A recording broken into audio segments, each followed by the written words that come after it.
Merci.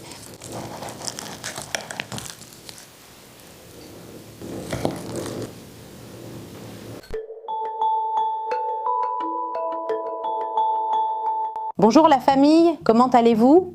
Aujourd'hui, je suis très émue, très heureuse parce que j'ai cherché tout ce temps un dessert ou quelque chose de crémeux parce que, comme beaucoup le savent déjà, je fais le Syncopore 5x5 du Dr Johnson que je vous mets dans la description de la vidéo si vous voulez en savoir plus par vous-même sur le sujet. Sinon, nous ferons une vidéo plus tard. Je cherche une alternative.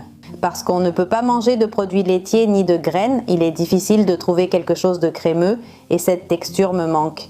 Alors j'ai commencé à inventer et à jouer avec mes possibilités, avec les aliments que je peux consommer. Et ça a donné un dessert, mais vous savez que je ne vous mens pas.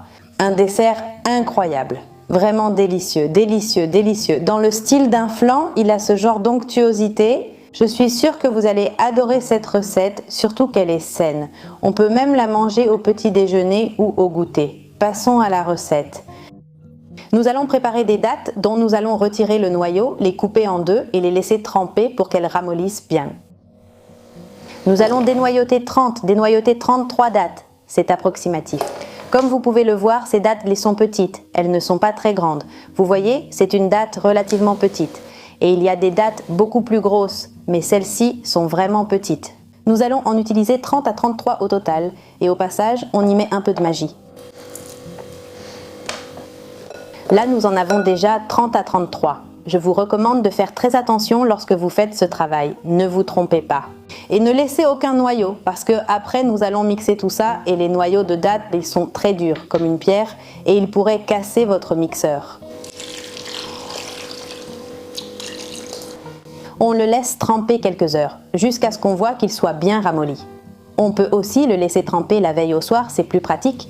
Avec le mélange et l'eau, on peut la garder pour une autre préparation ou même pour faire des jus parce que c'est une eau exquise, super sucrée, très délicieuse. Nous allons utiliser 4 œufs.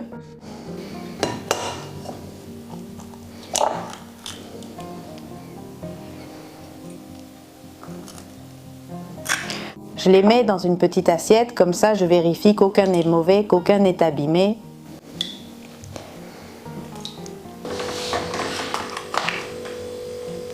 Nous allons ajouter une cuillère à soupe très généreuse d'huile de coco. En réalité, je mets tous les ingrédients ici pour qu'on les voit bien, mais ensuite nous allons les mixer, donc vous pouvez les mettre directement dans le blender. Nous allons ajouter 2 tasses de lait de coco. Ici, j'ai 2 tasses, ce qui fait environ 525 grammes si on les pèse. C'est pour que vous ayez une autre référence. Nous allons ajouter de la vanille. Quand vous achetez de la vanille, assurez-vous qu'il ne soit pas écrit aliment à base de vanille ou quelque chose comme ça, mais bien extrait de vanille ou comme c'est écrit ici dans les ingrédients, macération de vanille. C'est-à-dire, c'est de la vraie vanille, c'est ça qui est important. Je vais en mettre une cuillère généreuse. Maintenant, nous allons ajouter les dattes. Nous allons ajouter une tasse de noix de coco râpée, ce qui fait 100 g de noix de coco. Et si vous êtes très gourmande, vous pouvez ajouter une cuillère à soupe de sucre de coco, mais honnêtement, ce dessert n'a vraiment pas besoin de sucre. La douceur vient déjà des dattes et c'est exquis, mais bon, ce serait optionnel à ce moment-là. On va déjà allumer le four pour qu'il commence à chauffer et on va mettre tous ces ingrédients dans le blender pour les mixer.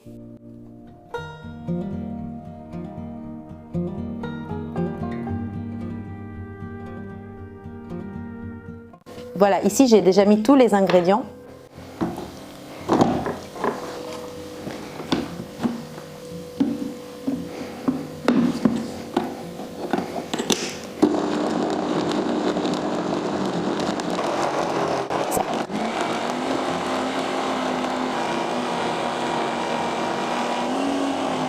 C'est prêt. Ensuite, nous allons utiliser un plat allant au four et le moule que vous utilisez pour le flan. Dans ce cas, je vais en utiliser un en verre qui va bien sûr au four et nous allons mettre de l'eau dans le plat. Nous versons le mélange ici.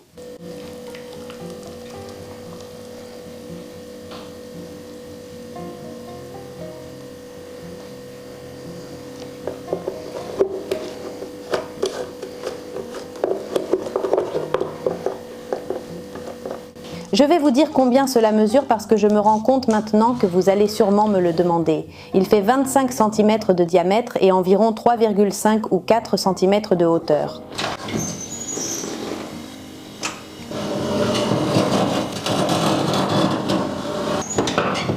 Nous allons mettre le four à température moyenne à environ 180 degrés et nous allons laisser cuire pendant environ 30 à 40 minutes parce que nous devons vérifier en fonction du moule, en fonction du four. Le dessert sera prêt lorsque, en le piquant, vous sentirez qu'il n'est plus liquide mais qu'il est pris.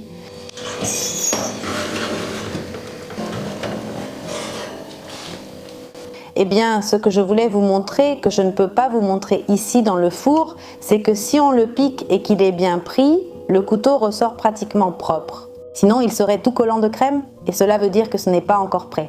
Et ensuite, je le laisse refroidir naturellement et quand il est déjà bien frais, je le mets au réfrigérateur pour qu'il refroidisse complètement. Avant cela, on va lui mettre une décoration. Là, je l'ai déjà passé. Ici, il est encore en train de refroidir et on va le décorer tranquillement. L'une des options est d'ajouter de la cannelle, par exemple, et ça reste sans sucre. Et l'autre option est d'ajouter du sucre de coco.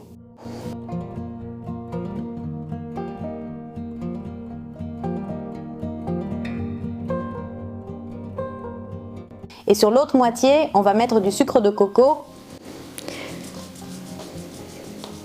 Et surtout dans mon cas, parce que si je partage avec Noah, qui est la plus petite, je ne pense pas qu'elle aime la cannelle. Alors, on peut saupoudrer un peu de sucre de coco.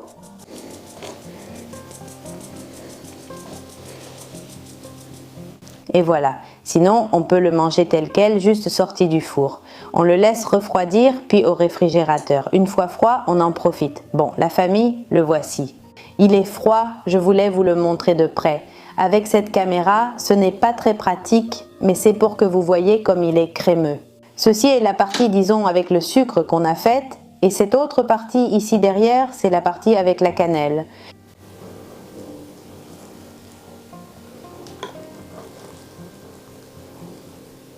Regardez-moi ça, ça a l'air incroyable et c'est exquis, exquis. Vous devez absolument goûter, c'est exquis. Je vais vous le rapprocher.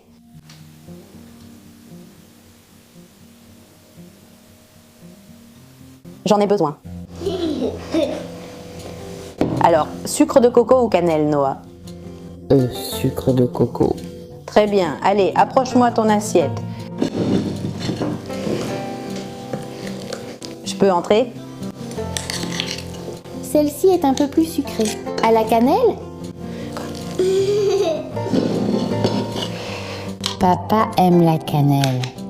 Ah oui, tu as fait des desserts différents, non? Oui, celui-ci sent comme ça. Cristal avec de la cannelle. Avec de la cannelle?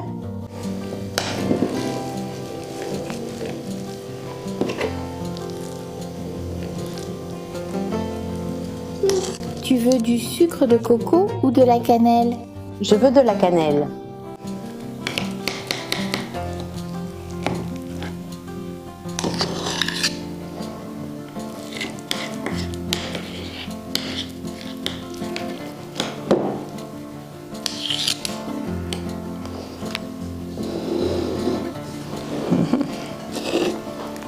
Voyons voir. C'est hallucinant, oui. C'est pas pour rien. Mais je l'ai réussi. Pour moi, est-ce que c'est sucré? J'aime bien. Pas de cannelle, non? Pas de sucre de coco non plus. D'accord. Avec de la cannelle, c'est incroyable. J'aime le sucre de coco. Ce que je n'aime pas, c'est l'amertume. Je crois que ce serait mon dessert préféré.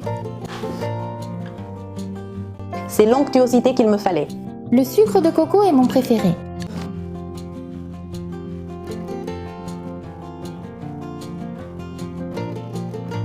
C'est délicieux, maman. Très bon. Famille, c'est tout pour aujourd'hui. Qu'avez-vous pensé du dessert et de cette idée? Dites-moi en commentaire si vous l'essayez et si vous avez aimé. Et bien sûr, si tu as aimé cette vidéo, si tu l'as trouvée bien, si tu as fait la recette et que tu as aimé ce dessert, reviens s'il te plaît. Laisse-moi un pouce en l'air, partage-la avec tes proches. Et laisse-moi aussi tes commentaires pour savoir ce que tu en as pensé. Je suis convaincue que ce dessert va vous plaire. Et sur la page Facebook, vous pouvez partager les photos avec moi si vous l'avez vraiment fait. Et vous pouvez m'envoyer des photos car là-bas, on peut partager. Ou bien sur Instagram, vous pouvez me taguer sur les photos si vous faites ce dessert. Bon, et sachez que je vais continuer à chercher des alternatives pour le 5 porc 5x5 parce que beaucoup de gens me l'ont demandé et je sais que c'est bon et que ce serait un vrai plus. Alors je vais continuer à ajouter des recettes délicieuses et saines et adaptées au 5 porc 5. Je vous envoie un bisou. Je vous embrasse chaleureusement. Non ? Et à la prochaine.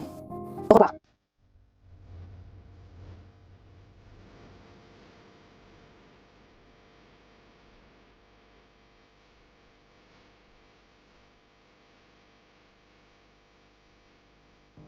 Comme un oiseau dans un arbre. Je dis ça comme ça?